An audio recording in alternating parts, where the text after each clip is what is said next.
Right, so hello and welcome back to Books and Things, and welcome to another video. And today we are over by my TBR shelf to decide my TBR for the month of February.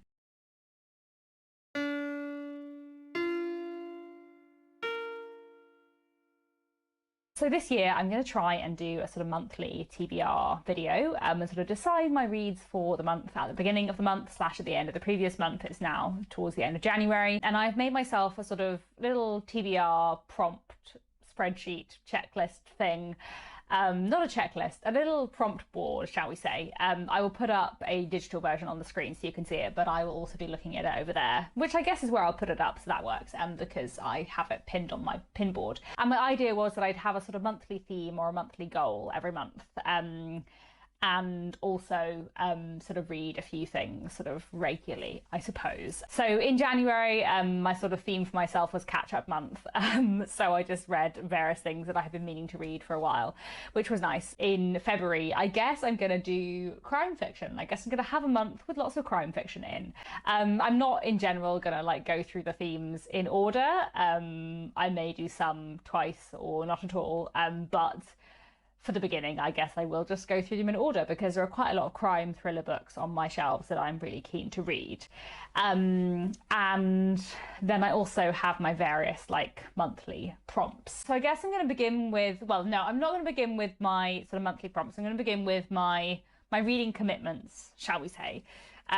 So I know that I'll be reading The Warm Hands of Ghosts by Catherine Arden in February, because this is the pick for my historical fiction book club that I run over on Patreon. I'll leave links to that down below if anyone's interested, but we're reading this book in February, which I'm looking forward to. I've never read anything by Catherine Arden, though I've heard lots about her books before, and this book is set during the First World War, and it's about a Canadian nurse, I think, who travels to France to try and find out whether or not her brother is dead, who was a soldier. Obviously this has ghosts in the title. I don't know if this is going to be actually magical or not, but I guess I will find out. I feel like Catherine Arden's other books are magical, but yeah, this sounds really interesting. I'm looking forward to this a lot.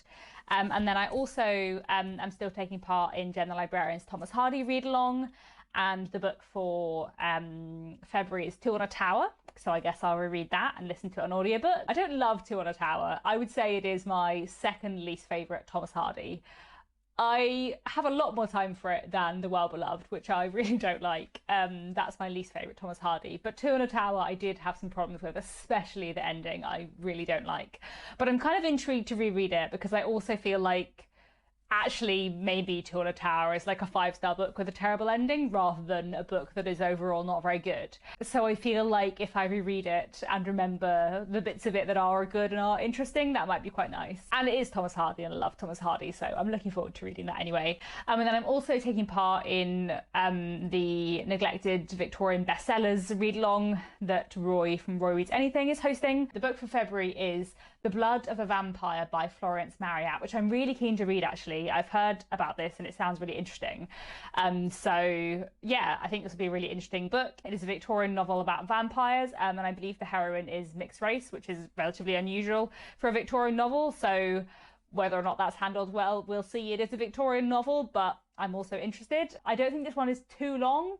I think it's like a kind of 300-page Victorian novel rather than like an 800-page Victorian novel. So yeah, I'm looking forward to that a lot. And I guess I'm also continuing on with Les Miserables, which I'm currently hosting a read-along of, and I am about a third of the way through. So that'll be carrying on into February as well. But I'm listening to that on audiobook and yeah, really, really enjoying that a lot. And then what else am I going to read? That is already quite a few books. So I'm going to have a look at the TBR Spa from Jen and Kerry, Jen the Librarian of the Thomas Hardy Readalong and Kerry Books. This year they're running something called the TBR Reading Spa, which is a like little flowchart series of questions every month to help you pick a book from your physical TBR or from whatever selection of books you want to pick from. So let me have a look at the chart. When you think of a good book, it makes you feel A, nostalgic, B, challenged, or C, hopeful. I'm going to say hopeful, not necessarily that I always love books that are hopeful or that I need all my books to be hopeful, but that I generally feel hopeful about reading and I like to read. So then the next question is, do you like to make plans and set goals? And the answer to that is definitely yes. Even this year in 2026, when I was like, I'm going to do fewer goals, I have lots of goals. I love to make a plan. And this leads me to the prompt of read a book that makes you think of the future. Just been inspecting my shelves, so definitely rearranged them slightly. And I feel like I don't have very many things that are like set in the future. And then I thought to myself, well, I could read a proof copy, a book that's coming out in the future. That'd be very satisfying. And I picked up one and I was like, excellent, it's coming out in the future, perfect.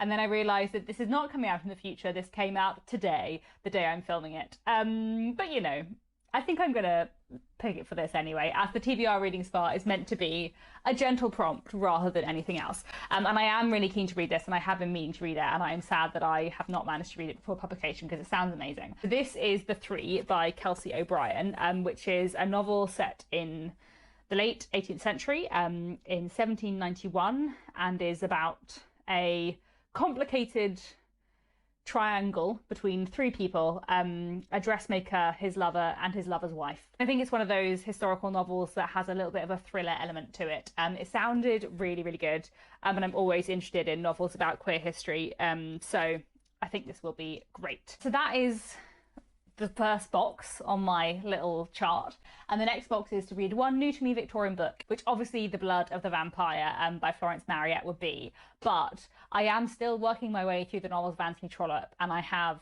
2 books by him left to read, so I will be reading an Anthony Trollope book in February, and I'm gonna read The Landleaguers, which is his final novel that he left unfinished when he died, so it's not finished. So that's one of the reasons why I don't want to end with it. I'm going to end with John Caldergate in March, but I would like to read The Landleaguers in February. So hopefully I'll manage that. I'll see how I go, but I'm relatively hopeful. I feel like I got a lot of reading done in January, but I do have to remind myself that February is quite a short month. So I'll see how I go, but I would really like to read The Landleaguers. Am I going to read anything else Victorian? Probably not. That's probably enough. I do have my little Victorian TBR jar here, but I feel like an Anthony Trollope book and The Blood of the Vampire is probably enough. And then the next box is a long-term TBR book. So the books on my TBR from the Fellowship of Puzzle Makers to here are all books that have been on my TBR for quite a while. I picked out 15 books at the start of the year that I wanted to try and read this year. I've already read one of them. So there were 5 of those books that were carried over from last year, from 2025, and the one I read in January was not one of those. So I feel like I would like to read a book that was carried over from 2025 in February, and I think I would like to read The Devil's Finger by Sandra Bond, which is, I was about to say, which is a great book. I haven't read it yet, but I have actually read 1 or 2 chapters from it because I know Sandra in real life, and I love her writing a lot. She writes quite like weird, somewhat supernatural thrillers that are like quite funny but also quite disturbing in a really excellent way. This is about a comedian who uncovers a possible werewolf, so I think that'll be fun. And then I think actually I will pick another book off my long-term TBR because I did say that I was going to try and read lots of crime or a few crime books in February as my sort of like monthly theme, and I have been meaning for a really long time. Oh no, am I going to disrupt the fairy lights? 1 second. I feel like a very like 2010s YouTuber with my fairy lights on my bookshelf, but I'm really enjoying it. I would like to read You Don't Know Me by Imran Mahmood, which I've heard great things about. This is a novel that is all told in the form of a trial, summing up, is that the right word? For someone who is on trial for a crime that they say they did not commit. It just sounds really interesting, and I've seen Imran Mahmood talk at a few like literary festivals, by which I mean Harrogate Crime Writing Festival. So yeah, I think this would be really good. So the next prompt is to read a book in a different form. So that would be non-fiction, poetry, plays, graphic novels. I think I will probably leave this prompt for now and probably read some poetry at some point in February, but what poetry, I don't know at this point in time. Then my next prompt is to read an international book or a book from, you know, somewhere other than the UK. And I've had out from the library for literal months God's Bits of Wood by Sembeni Usman. So this is a Senegalese novel from 1960, set in 1947, about the 1947 railroad strike that spread across French West Africa. And this was one of the picks for the Reading the Globe read-along held by Page Shenners with Catcher. at some point like in the middle of last year, and I got it out of the library, and I have had it out from the library ever since. And I'm running out of renewals. I think I have one more renewal before I have to return this book to the library, so I think it's about time that I read it. So I'm going to try and read this in February. I feel like I already have quite a lot of books, so I will see how I go. And as I said, I kind of want to have like a monthly theme or read books along a theme every month. How much I actually do this, I don't know, but I would like to read some more crime thrillers this month. Obviously, I've already put You Don't Know Me on my TBR, and The Three, I think, is a sort of historical thriller.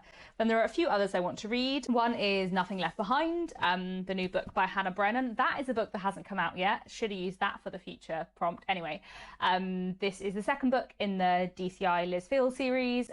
The first one was No Safe Place, which was amazing. I'm so looking forward to reading this one. I know Hannah in real life, and she's just a very, very excellent author.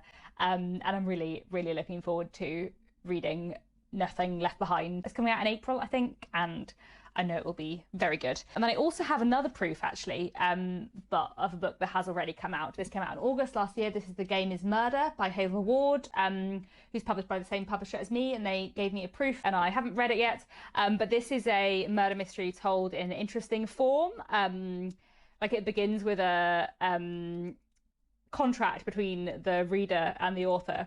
And I think that'll be quite fun. 13 guests have been invited to a murder mystery party. One of them is the murderer, and you have to find out who. I also this month would like to read Flat 401 by Kingsley Pearson, who I also know in real life. That's turning out to be a bit of a theme of my TBR today. But this is a thriller about a man who has come out of prison and is kind of struggling with guilt because the thing he went to prison for was not something he did, but he has done something else. He has something else that he is kind of hiding, and we're following him as sort of his past catches up with him, I guess. And I think this will be a really interesting read. How many books have I put on my TBR now? Let's put one more on. I've been meaning for ages to read Sick to Death by Chris Bridges, which is a novel about a woman with chronic illness who turns to a life of crime, and Chris Bridges himself has chronic illness, and I've heard very good things about this book, about it as a crime novel and also about its depiction of chronic illness, and so I think this will be a really interesting read. And that's probably more than enough books to put on my TBR. I haven't mentioned the Read Good Challenge, which I'm sort of half-heartedly taking part in. Probably I'll do what I did last year, which is start taking part in the Read Good Challenge and then drop off at some point in the year. But if you don't know what the Read Good Challenge is, it's hosted by Ben Reads Good, and every month has like a pun prompt. And the prompt for February, I can't actually remember what the pun is, but it's to read a book by an Australian author.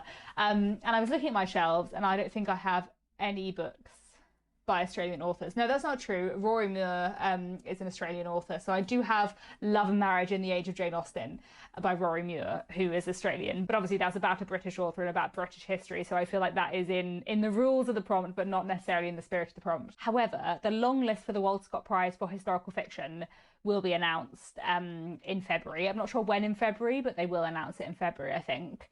And there is usually one or two Australian books on the Walter Scott Prize long list, so maybe I will read an Australian book from the Walter Scott Prize long list in February. We will see. Probably not, because I've got plenty of other books on my TBR already, but I would like to read all of these, and I should be able to do some good reading in February. Okay, that is quite enough rambling from me for now, I think. I have a vague TBR of many books, which I'm looking forward to getting to in February. I will not read all of these, but that's fine. I like doing TBRs for fun. I'm leaning on my pile of books now. That's how high it is on my desk. That's all for now. Let me know if you have any reading plans for February, and otherwise I'll be back very soon with another bookish video.